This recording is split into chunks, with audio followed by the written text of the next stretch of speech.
Olá, boa noite. O Notícias em Debate de hoje vai falar sobre comportamento. Você tem a motivação certa para o seu trabalho? Você tem a motivação certa para viver? E sobre isso a gente conversa com a palestrante comportamental Lúcia Helena Cordeiro. Boa noite, Lúcia, bem-vinda. Boa noite, prazer enorme estar no seu programa e acredito vamos buscar contribuir para esse cenário que nós estamos vivenciando. Para a gente falar um pouquinho sobre essas questões de motivação, de comportamento, eu queria começar primeiro falando quem é Lúcia Helena Cordeiro. Ok. Bom, Lúcia Helena Cordeiro é alguém que vem de uma família pobre. Comecei a trabalhar com 11 anos, o que foi uma bênção. Você vivenciar experiências a partir de 11 anos, acho que é enriquecedor. E a partir dos 18 anos, em ambientes mesmo organizacionais, que me fez crescer muito. Eu tive o privilégio de trabalhar em grandes organizações com grandes seres. Trabalhei em Sabesp, Volkswagen, Companhia Siderúrgica Paulista, Grupo McDonald's, sempre em ambientes onde eu tinha que lidar com muita gente na área de treinamento e desenvolvimento. Sempre nessa questão de RH, de comportamento, Sim. Gerenciamento? Sempre na área de gestão de gente e como estimulá-las, porque todos nós temos que buscar dar resultados para as organizações. Mas como fazer isso mesmo em cenários adversos, que eles existem, sempre existiram e sempre existirão, mas são passageiros. Agora, só uma curiosidade, com 11 anos você trabalhava com o quê? Eu dava aula, eu sou de escola pública, Colégio Luiza Macuco, e eu era muito boa em matemática. E eu era uma das monitoras de matemática para aqueles alunos que tinham dificuldade, porque para passar naquela época nós tínhamos que tirar nota 7. Exato. Então, outros tempos bons, né? Tempos onde bons. as crianças aprendiam bastante. Mesmo. E matemática era uma paixão, era o meu passatempo nas férias. Eu já corrigia livros de matemática, você acredita? E eu achava erro nos livros. Olha, E escrevia para a editora? Quarto, quinto ano? Exato, já. E aí foi se moldando com o tempo. Hoje a senhora é um ícone nessa questão de comportamento. Sou uma estudiosa. Eu acho que nós nunca estamos totalmente prontos, mas eu lhe asseguro que eu sou uma eterna estudante, eterna aprendiz. Sou uma buscadora bastante assim, tá? Como surgiu esse seu trabalho, Lúcia? Assim, a gente já ouviu falar que você passou por todas essas empresas de grande porte, mas como surgiu aquele start? Vou trabalhar com isso, essa é a minha vocação. Okay. Quando eu entrei na primeira empresa, eu fui concursada. A Sabesp era concursada, inclusive. Eu poderia até me aposentar nela, mas eu senti que ali era apenas o meu primeiro patamar. Fiquei 4 anos e meio e já solicitei que eu queria alçar outros voos. Quando eu entrei ali, eu já caí numa área que não se chamava ainda gestão de pessoas nem recursos humanos, era relações industriais, mas já mexia com gente, já me exigia que eu me preparasse, que eu desenvolvesse habilidades para lidar com pessoas. E ainda muito jovem, 18, 20 anos. Sim. E isso eu achei assim, inteiramente interessante, porque quando você lida com o outro, quem cresce é você. E eu fui me apaixonando e eu fui buscando desenvolver toda a minha carreira, meus estudos, etc., dentro da área comportamental. E hoje você dá palestras nessas organizações? Sim. Dou no Brasil inteiro palestras e treinamentos comportamentais, que a gente chama também de compact training, que às vezes são treinamentos de 4 a 6 horas, treinamento até de 40 horas. O grande foco hoje é o desenvolvimento das lideranças. Líderes bem preparados têm seus times de alta performance. E é isso que as empresas procuram hoje, né? Elas precisam de uma produtividade cada vez maior, um resultado num menor espaço de tempo e às vezes não sabem como lidar. Tem um time que poderia ser de alta performance, mas esse time não está bem preparado, é isso? Exato. O que a gente observa nas empresas? Bons líderes são desenvolvedores de pessoas. Entretanto, nós ainda observamos pessoas com comportamento de chefes.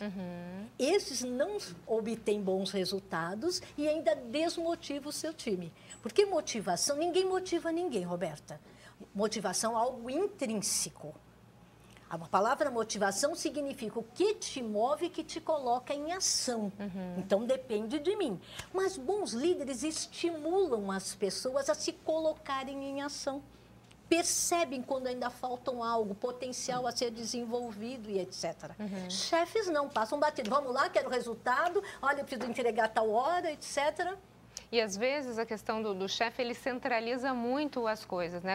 Eu imagino que quem vai desenvolver a liderança nos seus liderados, ele delega e dá oportunidade para as pessoas alçarem seus próprios voos, é isso? Exato, você trouxe bem essa essência da liderança. Líderes são desenvolvedores de pessoas, ou seja, eles deixam, a palavra desenvolver é deixar de se envolver. Você deixa de se envolver e permite que outro explore todas as suas potencialidades. Os chefes, por insegurança, precisam exercer controles, coisa que os líderes permitem que o seu time sejam autoliderados, que nem precisassem dele, por exemplo. Agora, na questão do líder, nessa questão corporativa, o líder ele precisa identificar no seu liderado, de repente, os dons naturais para saber aonde ele se encaixa melhor na sua equipe para que ele possa deslanchar melhor. É isso? Como é que as pessoas conseguem perceber nas outras os seus dons naturais ou o que move aquela pessoa e o que vai trazer mais resultado para a empresa?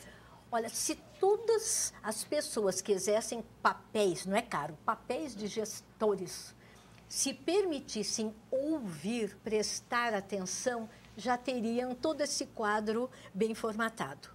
Você percebe, todos nós temos talentos, dons, vocações que o tempo todo nós estamos nos expressando. Só que, infelizmente, pessoas passam batido pelas nossas vidas sem nos perceber, não se permitem ouvir. Quantos chefes não sabem quando nasceu, se aquele colaborador dele está com problema familiar, se acabou de perder um ente querido, se está com alguém com doença na família? Ao contrário, o líder ele percebe qualquer mudança comportamental até no primeiro bom dia. E isso vai fazer com que ele haja de forma diferente. Certamente. E acaba tendo um resultado diferente. Certamente. Os resultados, mas são assim completamente diferentes. Numa mesma organização de mente aberta, que permite que os seus gestores atuem com autonomia, quem não tem esse comportamento de líder não obtém os mesmos resultados que o seu colega da outra célula, da outra unidade. E a empresa é a mesma. Por isso que é comportamental. E os grandes investimentos hoje, mesmo nesses cenários, é sempre no desenvolvimento de lideranças. Agora, um líder, para ele ter esse desenvolvimento, ele precisa ser treinado. Vamos supor que ele não tenha essa aptidão nata de ter esse relacionamento interpessoal a ponto de perceber como é que está o funcionário que está sujeito à autoridade dele. Existe algum tipo de treinamento que as empresas possam oferecer para esses líderes, para que eles tenham essa percepção um pouco mais apurada? Sim, nós nascemos potencialmente com todas essas habilidades. Nós é que temos que nos permitir deixar aflorar. As organizações hoje investem bastante naqueles principais requisitos, atributos, que são facilitadores na condução de times. Sim. Então, você percebe, se aquele líder, com todo o seu potencial, ainda não tem totalmente explorado a área de comunicação, gestão positiva de conflitos, gestão de mudanças, etc., são esses os módulos que compõem um programa de desenvolvimento de lideranças para aquela organização. Por isso que não existem pacotes prontos, nem deverão existir. Cada organização tem que ter uma sua identidade, a sua marca, as suas características e aquilo que espera das suas lideranças. Porque impactam nos liderados, inevitavelmente. Sim, o retorno é certo sempre, né? Lúcia, você dá essas palestras nessas empresas e elas são feitas de acordo com a necessidade de cada empresa ou elas já são pré-programadas? Não. O ideal sempre, que tem gente que diz, eu soube que você deu tal treinamento em tal empresa. Eu digo, mas as realidades são diferentes. E as performances do seu time também são diferentes. Então, sempre nós fazemos uma reunião chamada de briefing, onde nós buscamos identificar especificamente o que aquela organização precisa com o seu time de liderança para que os resultados, para que o treinamento não seja um custo, seja investimento. Okay, então, não são enlatados, não, nem devem sê-los. Depende de cada situação, né? Depende de cada organização. No próximo bloco, a gente vai falar um pouquinho sobre como recriar em épocas de crise. Não sai daí, nós voltamos em instantes. Até já.